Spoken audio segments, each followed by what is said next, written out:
City న్యూస్కు స్వాగతం. మచిలీపట్నం మండలం సుల్తానగరంలో టీడీపీ నుండి సుమారు 30 కుటుంబాలు పేర్నికిట్టు సమక్షంలో వైసీపీలో చేరాయి. మచిలీపట్నం మండలం సుల్తానగరంలో టీడీపీ నుంచి సుమారు 30 కుటుంబాలు పేర్నికిట్టు సమక్షంలో వైసీపీలో చేరారు. ముఖ్యమంత్రి జగన్మోహన్ రెడ్డి సంక్షేమ పాలన మరియు ఎప్పుడూ ప్రజలకు అందుబాటులో ఉంటూ ప్రజల సమస్యలను తీర్చే పేర్నికిట్టుపై నమ్మకం కలగడంతో వైసీపీలో చేరామని పార్టీలో చేరిన చిట్టిబొమ్మ బుజ్జి, మురాల ప్రసాద్, అల్లూరి ఫసి, జోగి శివప్రసాద్, మోతుకూరి దేవా, కొనకళ్ల రోహిత్ తదితరులు ఈ సందర్భంగా తెలిపారు. ఎన్నో ఏళ్లుగా టీడీపీ జెండా మోస్తున్నామని, అయినా తమకు ఒక ఇంటి పట్టా కానీ ఒక సంక్షేమ పథకం కానీ అందలేదని వారన్నారు. వైసీపీ పాలనలో వాలంటీర్ ఇంటికి వచ్చి ఇంటి పట్టా ఇవ్వడమే కాకుండా ఎన్నో సంక్షేమ పథకాలను అందిస్తున్నారని తెలిపారు. ఈ కార్యక్రమంలో మేయర్ చిటికిన వెంకటేశ్వరమ్మ, రూరల్ కన్వీనర్లు సొంటి ఫరీద్, వాలిశెట్టి రవిశంకర్, మాజీ జెడ్పీటీసీ సభ్యులు, వైసీపీ రూరల్ నాయకులు లంకియ వెంకటేశ్వరరావు, మాజీ urban bank chairman Borra Vittal, మాజీ డిప్యూటీ మేయర్ లంకా సూరిబాబు, చిటికిన నాగేశ్వరరావు తదితరులు పాల్గొన్నారు. అనంతరం సిరివెళ్లపాలెంలో టీడీపీకి చెందిన 30 కుటుంబాలు వైసీపీ అభ్యర్థి పేర్నికిట్టు సమక్షంలో వైసీపీలో చేరాయి. గుండెల్లో ముద్రేసుకుని ఉండొచ్చు. ఆయన హీరోగా, ఆయన నా ఫేవరెట్ హీరో అనుకున్న ప్రతి ఒక్క ఆయన అభిమానికి పేరు పేరున చెప్తున్నా, మీ అభిమానులందరికీ వైఎస్ఆర్ కాంగ్రెస్ పార్టీలో గౌరవం తప్పకుండా ఉంటది. మీ బ్యానర్ల పక్కన జగన్మోహన్ రెడ్డి బ్యానర్ పెడితే మేము ఎప్పుడూ సిగ్గుపడం. వాళ్ళంటే ఎన్టీఆర్ గారి బ్యానర్ పెట్టగానే పాపం చింపి పారేస్తున్నారు. కానీ ఎన్టీఆర్ గారి బ్యానర్ వైఎస్ఆర్ కాంగ్రెస్ పార్టీ రంగులతో నింపి కట్టండి, మేము ఆనందిస్తాం. ఎన్టీఆర్ గారి సినిమా కూడా మీతో పాటు ఎన్టీఆర్ గారి సినిమాలు ఫస్ట్ డే ఫస్ట్ మీరు కూడా నాకు టికెట్ తీస్తే నేను కూడా మీతో పాటు కలిసి వస్తాను. ఈ సభాముఖంగా మీ అందరికీ తెలియజేస్తూ యువకుల్ని తొక్కే పార్టీ ఒకవైపు ఉంటే. ఈడేపల్లిలోని శ్రీ సత్యసాయిబాబా మందిరంలో 3వ ఉచిత కుట్టు శిక్షణ కార్యక్రమం ముగిసింది. ఈడేపల్లిలోని భగవాన్ శ్రీ సత్యసాయిబాబా మందిరంలో శ్రీ సత్యసాయి ఉచిత ఉపాధి శిక్షణా కేంద్రం 3వ బ్యాచ్ ముగింపు సమావేశం నిర్వహించారు.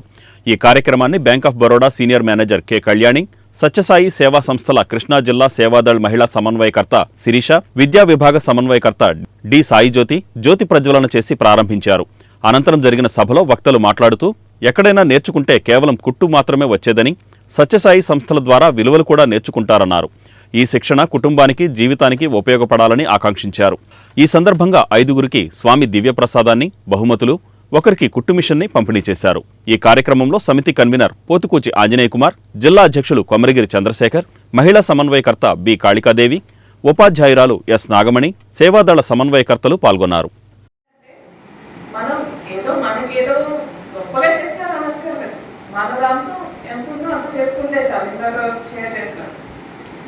అలాంటి ఒక కాంట్రిబ్యూషన్ మనం చేసినప్పుడు మనం డెఫినెట్గా మనకి ఎలా ఫ్లాష్ అవుతారనమాట.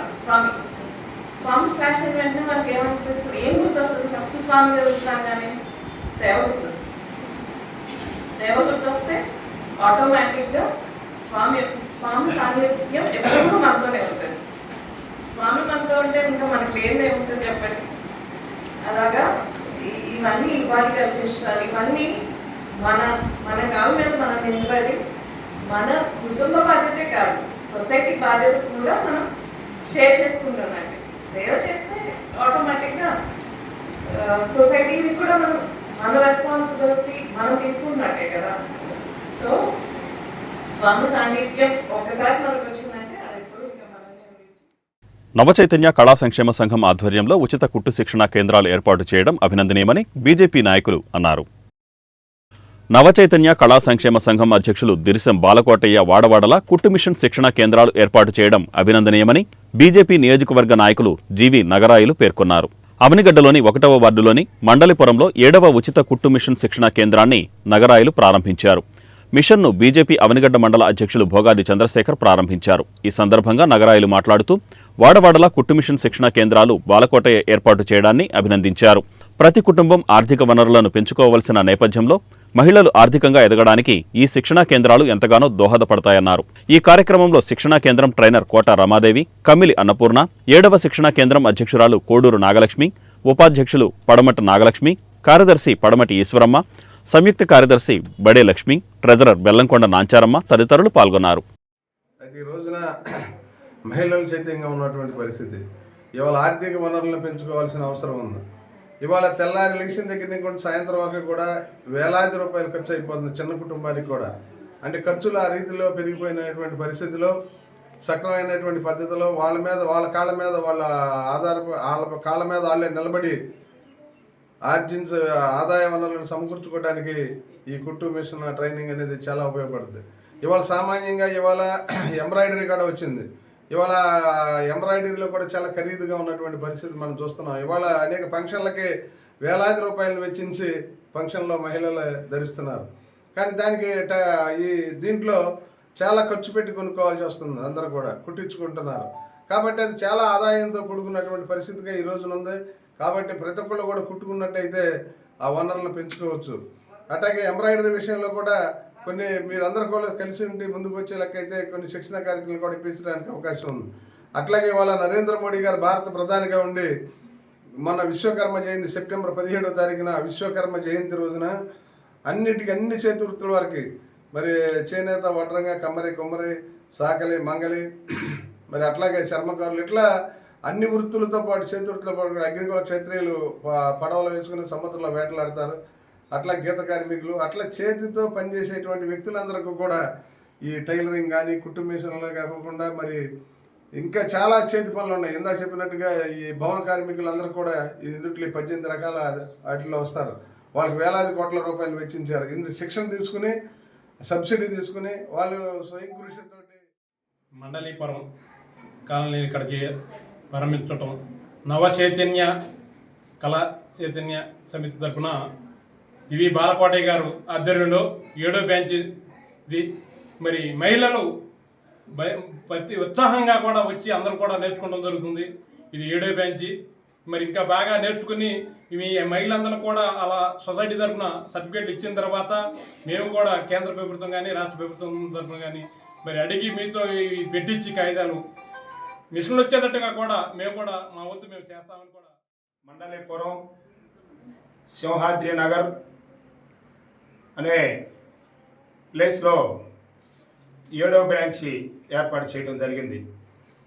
దీనికి ముఖ్య అతిథిగా బీజేపీ అవనిగడ్డ నియోజకవర్గం అధ్యక్షులు నాగరాయణ గారు, అలాగే బీజేపీ అవనిగడ్డ మండల పార్టీ అధ్యక్షులు చంద్రశేఖరరావు గారు ముఖ్య అతిథిగా పాల్గొని ఇది ఓపెన్ చేయడం కూడా జరిగింది. ముఖ్యంగా నేను చెప్పబోయేది, గవర్నమెంట్ అంటే ఏ గవర్నమెంట్ ఎప్పుడు ఉండదో ఎవరికి తెలియదు. కానీ మహిళల్ని ఎంతో అభివృద్ధిలో తీసుకురావాలని చెప్పేసి ఎన్నో విషయాలు చెప్తూ ఉంటారు. కానీ మనం మహిళల్ని అభివృద్ధిలో తీసుకురావాలంటే గవర్నమెంట్ సహకరించాలి. అలాగే మన ప్రధానమంత్రి నరేంద్ర మోడీ గారు విశ్వకర్మణ ప్రయోజనం కింద స్నేహితు వృత్తి వాళ్ళకి అందరికి కూడా నేను ఉపయోగపడతాను, మీ మహిళలందరికీ కూడా నేను ఉపయోగపడతానని చెప్పడం కూడా జరిగింది. చేతి వృత్తి వాళ్ళకంటే కుట్టు మిషన్ కానించి టాపీ పని కానించి అందరూ కూడా రాజకీయాలకు అతీతంగా అందరికీ సంక్షేమ పథకాలు అందజేస్తున్న ముఖ్యమంత్రి జగన్మోహన్ రెడ్డిని మరోసారి గెలిపించుకోవాల్సిన అవసరం ఉందని వైసీపీ అభ్యర్థి పేర్నికిట్టు అన్నారు.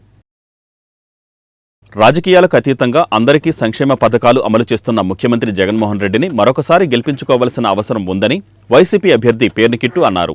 ఇంగ్లీషు పాలెంలోని మస్జిద్ ఏ రహమానియాలో రంజాన్ సందర్భంగా నిర్వహించిన ప్రత్యేక ప్రార్థనలలో ఆయన పాల్గొన్నారు. అనంతరం జరిగిన ఇఫ్తార్ విందులో ముస్లిం పెద్దలతో కలిసి పేర్నికిట్టు పాల్గొన్నారు. ఈ కార్యక్రమంలో మున్సిపల్ మాజీ చైర్మన్ సిలార్దాదా, వైసీపీ నాయకులు శీలంబాబ్జీ, రబ్బానీ, ఎస్కే బాజీ తదితరులు పాల్గొన్నారు. మాజీ ఎమ్మెల్యే కాగిత వెంకట్రావు 74వ జయంతిని పెడన పట్టణంలో ఘనంగా నిర్వహించారు. ఎన్నో పదవులు అలంకరించిన ప్రతి పదవికి వన్నె తెచ్చిన మహానాయకుడు వెంకట్రావని బీసీ సంక్షేమ సంఘం జిల్లా అధ్యక్షుడు కుక్కల సత్యనారాయణ అన్నారు. మాజీ శాసనసభ్యులు స్వర్గీయ కాగిత వెంకట్రావు 74వ జయంతి పట్టణంలోని నియోజకవర్గ బీసీ సంక్షేమ సంఘ కార్యాలయంలో జరిగింది. ఈ సందర్భంగా జిల్లా అధ్యక్షుడు సత్యనారాయణ బీసీ నాయకులతో కలిసి కాగిత వెంకట్రావు చిత్రపటానికి పూలమాలలు వేసి నివాళులర్పించారు. ఈ సందర్భంగా బీసీ నాయకులు మాట్లాడుతూ ప్రతి ఒక్కరిని ఆప్యాయంగా పిలిచే కాగిత వెంకట్రావు మంచి నాయకుడుగా ప్రజల గుండెల్లో చెరగని ముద్ర వేసుకున్నారని వారు పేర్కొన్నారు. వెంకట్రావు ఆశయ సాధనకు కృషి చేస్తూ అతని తనయుడు కాగిత కృష్ణప్రసాద్ గెలుపుకు కృషి చేస్తామని అన్నారు. అనంతరం వెంకట్రావు జ్ఞాపకార్థం అన్నదాన కార్యక్రమం నిర్వహించారు. కృష్ణాజనరావు గారిని, మరి బండ్మిల్ మండలాధ్యక్షులు, గూడూరు మండలాధ్యక్షులు శ్రీనివాసరావు, బండ్మిల్ మండల కట్ట ఆశీష్ గారు కానీ, కుర్తేరు మండలాధ్యక్షుడు, వీళ్ళందరూ కూడా ఈ కార్యక్రమాన్ని ప్రతి సంవత్సరం కూడా ప్రెస్టేజ్గా తీసుకుని, అంటే ఆంధ్రప్రదేశ్లోనే బీసీలకి ఒక ఉన్నతమైనటువంటి పదవి చేసి కుల మతాలకు అతీతంగా కూడా గుర్తింపు తెచ్చుకున్నటువంటి ఏకైక నాయకుడు డాక్టర్ వెంకట్రావు గారు. దాన్ని మేము ఎప్పుడూ కూడా ప్రతి సంవత్సరం కూడా గుర్తు చేసుకుంటూ, మరి ఆయన అడుగుజాడల్లో కూడా మేము నడుస్తూ, మరి ఈరోజు ఇక్కడ ఆయన జయంతి బీసీ సంఘం తరఫున ఏర్పాటు చేయడం జరిగింది. మరి ఆ ఏర్పాటు చేసి కొంతమందికి అన్నదానాన్ని కూడా పెడతానికి కూడా మరి మా యొక్క బీసీ నాయకులు వచ్చారు.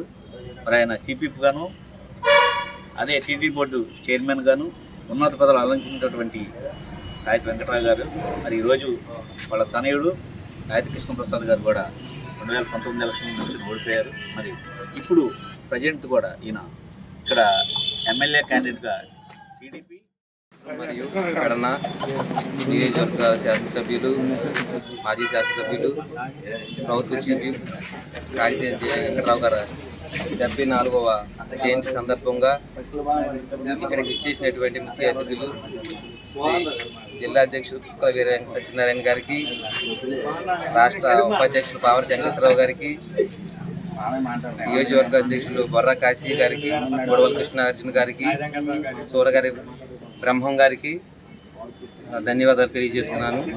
ప్రతి సంవత్సరం లాగా ఈ సంవత్సరం కూడా పేదలకు అన్నదాన కార్యక్రమాలు అన్ని సోషల్ యాక్టివిటీస్ చేస్తామని తెలియజేస్తున్నాను. వెంకటరావు గారి పుట్టినరోజు 74వ జయంతి సందర్భంగా ఈ కార్యక్రమాన్ని బీసీ సంక్షేమ సంఘం తరఫున, పెడన నియోజకవర్గ బీసీ సంక్షేమ తరఫున ఇక్కడ ఏర్పాటు చేయడం జరిగింది. ఇది ఆనవాయితీగా ఎప్పుడూ కూడా చేస్తున్నాం. ఆయన మీద ప్రేమతో చేయడం జరుగుతుంది. అలాగే ప్రముఖులు ఎవరైనా పుట్టినరోజులు, వర్ధంతులు, వాళ్ళు చేసిన కార్యక్రమాలు, మంచి చెట్ల గురించి ప్రతిదీ ఇక్కడ జరుగుద్ది. ఆయనకి నాకు ఉన్న సాన్నిధ్యాన్ని గురించి ఒక నిమిషం మాట్లాడుకుందాం, అందరూ ఒకే సబ్జెక్ట్ కాకుండా. రాజకీయాలలో కానీ వ్యక్తిగతంగా కానీ కాగిత వెంకటరావు అంటే అత్యంత ఇష్టమైన వ్యక్తిని. నా మీద కూడా అంతే ప్రేమభావంతో చూపించారు ఆయన. చిన్నప్పటి నుంచి ఆయన వెనకాల తిరగడం, అన్ని కార్యక్రమాల్లో పాల్గొనడం, ఆయన తుది శ్వాస వరకు ఆయనతోనే ఉన్నాం, ఆయనతోనే జీవించాం. ఈ రోజున ఆయన మన మధ్యన లేరు, అది బాధాకరం. ఆయన ఎక్కడున్నా ఆయన ఆశీస్సులు మనందరికీ ఉండాలని, ఆయన ప్రేమాభిమానాలు, ఆయన ఆశీస్సులు మనకు దక్కాలని కోరుకుంటూ ఆయన ఆత్మకు. నాగాయలంక మండలంలో కొలువైయున్న శ్రీ వల్లి దేవసేన సమేత శ్రీ సుబ్రహ్మణ్యేశ్వర స్వామి వారికి 2 లక్షల రూపాయల వెండి మండపాన్ని దాతలు వితరణగా అందించారు. నాగాయలంక మండలంలో కొలువైయున్న శ్రీ వల్లి దేవసేన సమేత సుబ్రహ్మణ్యేశ్వర స్వామికి బ్యాంకు సీతారామయ్య దంపతుల సౌజన్యంతో సుమారు 2 లక్షల వ్యయంతో వెండి మండపాన్ని సీతారామయ్య దంపతులు నాగాయలంక పురవీధుల్లో ఊరేగించారు. శ్రీ సుబ్రహ్మణ్యేశ్వర స్వామికి వెండి మండపాన్ని పూజారికి అందజేశారు. అనంతరం వెండి మండపాన్ని స్వామివారికి అలంకరించారు. భక్తులకు దర్శన భాగ్యం కల్పించారు.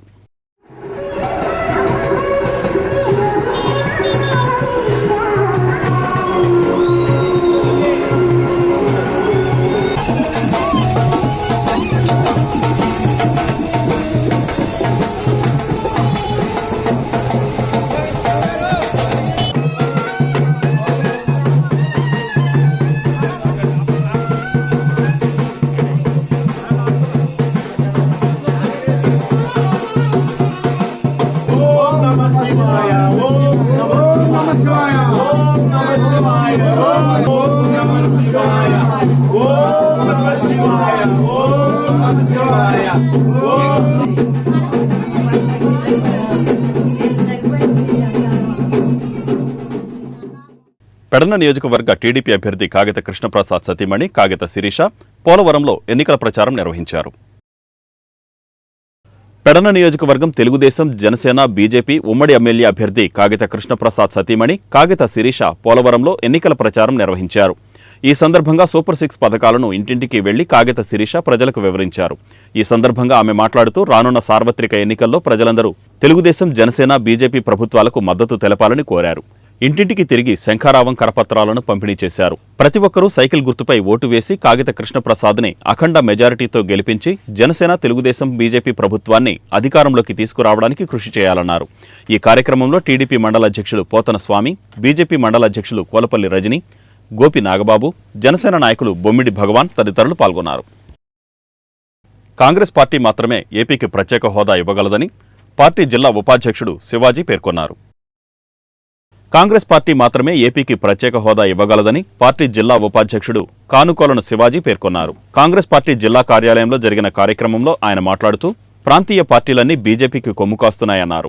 షర్మిల రాకతో రాష్ట్రంలో కాంగ్రెస్ పార్టీ బలోపేతమైందన్నారు. రానున్న ఎన్నికల్లో కాంగ్రెస్ పార్టీ అభ్యర్థులను గెలిపించాలని ఆయన కోరారు. రాష్ట్ర అభివృద్ధి కాంగ్రెస్ పార్టీతోనే సాధ్యమన్నారు. ఈ కార్యక్రమంలో పార్టీ నాయకులు మతీన్, చంద్రశేఖర్, నల్లబోతు కుమారి తదితరులు పాల్గొన్నారు. ప్రజల ఆర్థిక, రాజకీయ, సాంఘిక స్థితిగతులు మార్చుతామని చెప్పి ఊతర కొడతా ఉన్నారు. మీకు అన్నీ తెలుసు ఈ రాష్ట్రం విభజన తర్వాత ఏ విధంగా ఉంది, ఏ విధంగా చేస్తూ ఉన్నారో, ఏం మేళ్లు కల్పిస్తూ ఉన్నారో అవన్నీ కూడా నీటి మూటలు అయిపోయినాయి. ప్రధానంగా చంద్రబాబు నాయుడు గారు పెద్ద ఉద్యమాలు చేశారు. ధర్మాగ్రహం అని, ధర్మదీక్ష అని చెప్పి ఆంధ్రప్రదేశ్కి ప్రత్యేక హోదా కావాలని చెప్పారు. జగన్మోహన్ రెడ్డి గారు కూడా ఏం చెప్పారు, మెడలు ఉంచుతాను, వినపోతే మెడలు నరుకుతాను అన్న సందంగా చెప్పి ఓట్లు తీసుకున్నాడు. ఇప్పుడు ఏం చేస్తూ ఉన్నాడు, దాని గురించి మాట ఎత్తట్లా. నిన్నగాక మొన్న ఈ రాష్ట్రంలో చిలకలూరిపేటలో ప్రధానమంత్రి గారు పత్రికా విలేకరుల సమావేశం పెట్టి జగన్మోహన్ రెడ్డి గారిని ఒక్క మాట అనలా. వాళ్ళతోనేమో పొత్తు, కానీ అదే పార్టీకి సంబంధించిన నంబర్ 2 హోంమంత్రి అమిత్ షా గారు కానీ, రక్షణ మంత్రి రాజ్నాథ్ సింగ్ కానీ, ఆ పార్టీ జాతీయ అధ్యక్షుడు నడ్డా కానీ వందల వేల కోట్ల రూపాయలు తిందే వైకాపా ప్రభుత్వం. దీని సంగతి చూడాలని చెప్పింది. ఆ పార్టీకి సంబంధించిన రాష్ట్ర అధ్యక్షురాలో పురంధరేశ్వరి గారు పుస్తకాలు తీసుకెళ్ళి ఎన్నికల కమిషన్ ఉత్తర్వులను మచిలీపట్నం నగరంలో పాటించడం లేదని టీడీపీ కార్పొరేటర్లు కమిషనర్కు వినతిపత్రం సమర్పించారు. ఎన్నికల కమిషన్ ఉత్తర్వులను మచిలీపట్నం నగరంలో పాటించడం లేదని, పలుచోట్ల వైసీపీ నాయకుల ప్రచార హోర్డింగ్లు ఉన్నాయని, వాటిని తొలగించాలని కమిషనర్ బాపిరాజుకు మంగళవారం టీడీపీ కార్పొరేటర్లు వినతిపత్రం ఇచ్చారు. మచిలీపట్నం నగరంలోనే కాకుండా కౌన్సిల్ హాలులో ఎమ్మెల్యే పేర్ని నాని, సీఎం జగన్ ఫోటోలు ఉన్నాయని, వాటిని తొలగించాలని టీడీపీ కార్పొరేటర్లు మరకాని సమతాకీర్తి, చిత్తజల్లు నాగరాము, దింటకుర్తి సుధాకర్ డిమాండ్ చేశారు. అనంతరం కమిషనర్ బాపిరాజుతో మున్సిపల్ మాజీ చైర్మన్ బాబాప్రసాద్, టీడీపీ కార్పొరేటర్లు చర్చలు జరిపారు. ఈ వైసీపీ ప్రభుత్వం ఇంకా అరాచకాలు కొనసాగుతూనే ఉన్నాయి. తెలుగుదేశం బ్యానర్లు అన్నీ కూడా ముందు తీయించేస్తున్నారు. ఇంకా వైసీపీ బ్యానర్లు కానీ, వైసీపీ ఫోటోలు కానీ సచివాలయాల్లో కానీ వాళ్ళ కార్యకర్తల ఇళ్ల బయట కూడా అనేక చోట్ల ఉంటే తెలుగుదేశం పార్టీ ఇళ్ల దగ్గరికి వచ్చి మటుకి తీయించేస్తున్నారు. దీన్ని మేము పూర్తిగా ఖండిస్తున్నాం. ఇప్పుడే కమిషనర్ గారికి కూడా మెమోరాండం ఇచ్చాం. సచివాలయంలో వాలంటరీ వ్యవస్థని ఎంతో సేవకులుగా కొనియాడి వాళ్ళ అవసరం తీరిపోయాక కరివేపాకులాగా బయటపడేసే పరిస్థితి వాళ్ళ ఈ వైసీపీ ప్రభుత్వం, వైసీపీ నాయకులు చేస్తున్నారు. వాళ్ళ 5 ఏళ్ళు వ్యవస్థను వాడుకున్నారు, వాలంటరీ వ్యవస్థని. మీ 2 నెలలు కూడా మీరు ఆగండి అని చెప్పి వాళ్ళని ఆప్ చేసి వాళ్ళ కార్యకర్తలాగా ఉపయోగించుకుంటారంట. దీన్ని మేము కూడా పూర్తిగా ఖండిస్తున్నాం. కమిషనర్ గారికి కూడా, ప్రభుత్వానికి కూడా మా ఒకటే విజ్ఞప్తి చేస్తున్నాం. ఎవరైతే వాలంటీర్లు ఉన్నారో వాళ్ళందరినీ కూడా కొనసాగించండి. ఈ 2 నెలల మటుకి వాళ్ళని వేరే కార్యక్రమాలకు ఉపయోగించండి అని చెప్పి కూడా మేము తెలుగుదేశం పార్టీ తరఫున డిమాండ్. తెడ్డు తగలేయడం అనేది వింటాం, కానీ అది ఎలా ఉంటుంది అనేది ఈ వైసీపీ ప్రభుత్వం మనకు చూపిస్తుంది. ఇప్పటిదాకా గొప్ప సేవలకు వినియోగిస్తున్నామని వాలంటీర్లని, వారి సేవలు మరుపురానివని చెప్పి, ఇప్పుడు ఎలక్షన్ కోడ్ వచ్చాక మూకమ్మడిగా రాజీనామాలు చేసి వారి స్వంత పనులకి, అంటే వారి పార్టీ ప్రచారాలకి వినియోగించుకోవడానికి, కార్యకర్తల్లాగా వాళ్ళని మార్చుకోవడానికి ఈ అధికార పార్టీ వైసీపీ కుట్ర చేస్తుంది. దీన్ని వెంటనే అడ్డుకోవాలని మేము టీడీపీ తరఫున కమిషనర్ గారికి రిప్రజెంటేషన్ ఇవ్వడం జరిగింది. అలాగే ఎలక్షన్ కోడ్ వచ్చిన సందర్భంగా వాలంటీర్లు యూజ్ చేస్తున్న ఫోన్లు సరెండర్ చేసుకోవాలని, అలాగే ఎవరైతే రాజీనామా చేశారో వారి రాజీనామాని ఎలక్షన్ అయ్యేదాకా ఆమోదించకూడదని, వారందరూ న్యూట్రల్గా ఉండాలని, ఓటర్లని ప్రభావితం చేసే ఎటువంటి కార్యక్రమాల్లో వారిని వినియోగించకూడదని మేము తెలుగుదేశం తరఫున డిమాండ్ చేశాము. అలాగే అలాగే వాలంటీర్లందరికీ ఒక విజ్ఞప్తి అండి. మేము టీడీపీ అధికారంలోకి వస్తే వాలంటీర్ని తొలగిస్తామని విషప్రయోగం జరుగుతుంది. వాటిని ఏమి నమ్మకండి. మేము టీడీపీ అధికారంలోకి వచ్చాక ఈ వ్యవస్థ ఏమీ నిర్విఘ్నం అవ్వదు, ఇంకా బలోపేతం చేస్తాం. ఎవరైతే ఉన్నత విద్య చదువుకుని ఉన్నారో వారికి అర్హతకు తగినట్టు ఉద్యోగాలు కల్పించే ఆలోచన చేస్తున్నారు చంద్రబాబు నాయుడు గారు. కాబట్టి మీరు మీ ఉద్యోగాలకి ఏ ప్రమాదము లేదు. నాయకులు వాలంటీర్లని ఎంత సేవా కార్యక్రమాన్ని వాడుకుని ఈరోజు పని అయిపోయింది కరేపాకులాగా తీసి పడేస్తున్నారండి వీళ్ళని. వాలంటీర్లారా ఒక్కసారి ఆలోచించండి. ఈరోజు మీతో అవసరం ఉంది కాబట్టే మీతో రాజీనామా చేయించి మిమ్మల్ని కార్యకర్తలాగా వాడుకోవాలనుకుంటున్నారు. ఎందుకంటే మీ దగ్గర మొత్తం డేటా ఉంది, 50 ఏళ్ళకి సంబంధించిన డేటా ఉంది, వాళ్ళు మనుషులు ఎక్కడ ఉంటున్నారు మీకు తెలుసు. మిమ్మల్ని ఈరోజు సేవ కింద వాడుకుని రేపు మిమ్మల్ని కరేపాకు తీసినట్టు తీసేస్తారు. దయచేసి మీరు సేవా కార్యక్రమానికి వచ్చారు, వాలంటీర్ల కింద వచ్చారు. దయచేసి ఈరోజు ఆంధ్రప్రదేశ్ గురించి ఆలోచించండి.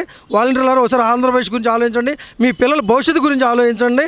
అది కూడానండి, ఈరోజు కమిషనర్ గారు ఎప్పుడైతే ఎన్నికల కోడ్ వచ్చిందో ఆ రోజు వాలంటీర్లు అందరూ ఫోన్లు అప్ చెప్పేయాలి, హ్యాండ్ ఓవర్ చేయాలి కమిషనర్కి. చూస్తాను చేస్తాను అంటున్నారు. మరి కమిషనర్ గారికి కూడా మరి ఇంత నగరపాలక సంస్థ కమిషనర్ కూడా చూస్తాను చేస్తాను ఏం సార్ ఇది అంటే ఇంకా హ్యాండ్ ఓవర్ చేయలే. వాళ్ళు రాజీనామా చేశారంటే చేశారనుకుంటా, చూడాలి. ఏంటంటే కమిషనర్ మాట్లాడేది ఎలా ఉందంటే ఒక వైసీపీ కార్యకర్త మాట్లాడుతున్నారు. వాళ్ళ దయచేసి మీరు ఆలోచించండి. మీరు కనుక రాజీనామా చేశారా నెక్స్ట్ మీకు తిరిగి ఉద్యోగాలు ఇవ్వబడవు, అది రాజ్యాంగంలో ఉంది. దయచేసి ఒకసారి చూసుకోండి. ఎవరైతే సొంత పూచీకత్తు మీద మాకు జీతాలు సరిపోవట్లేదనో మేము కష్టాల్లో ఉన్నామనో ఒకవేళ రాజీనామా చేస్తే మళ్ళీ ఏ గవర్నమెంట్ ఆఫీస్లో కూడా మిమ్మల్ని తీసుకోరు. దయచేసి ఆలోచించండి. ఇంకోటి మా చంద్రబాబు నాయుడు గారు జాతీయ నాయకులు గారు మీ అందరికీ అర్హతను బట్టి మిమ్మల్ని మంచి ఉద్యోగాలు మళ్ళీ మేము. ఈ వార్తలు ఇంతటితో సమాప్తం. నమస్కారం.